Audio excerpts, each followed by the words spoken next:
লম্বা সময় ধরেই জাতীয় দলের বাইরে সাব্বির রহমান। একসময়ের হার্ড হিটার এই ব্যাটার সুযোগ পাচ্ছিল না ঘরোয়া ক্রিকেটেও। সেই তাকে এবার দলে টেনে নিল জিম আফ্রো টি10 লিগের দল হারারে বোল্টস। সেখানে প্রথম দিকে ধুঁকতে হচ্ছিল তাকে, তবে অবশেষে রানের দেখা পেয়েছেন তিনি।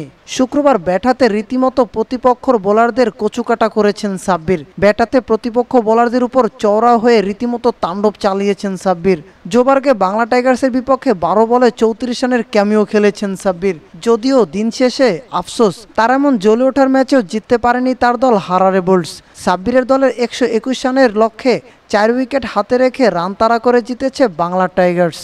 এর আগে 2 ম্যাচে দলে সুযোগ না পাওয়া সাব্বির এদিন বাংলা টাইগার্সের বিপক্ষে উইকেটে আসেন 8ম উইকেটে। তখন হারারের রান 3 উইকেটে 79।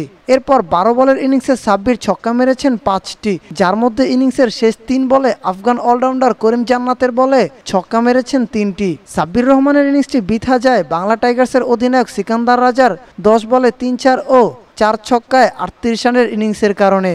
ম্যাচ হারলেও 7 ম্যাচের মধ্যে 5টি জিতে কোয়ালিফায়ারে সাব্বিরের দল। আজ বাংলা টাইগার্সের বিপক্ষে প্রথম কোয়ালিফায়ারে মাঠে নামবে তারা।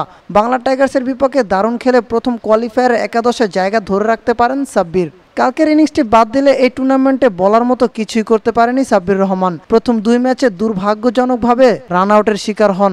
এরপরে টানা 3 ম্যাচে একাদশে জায়গা হারান তিনি।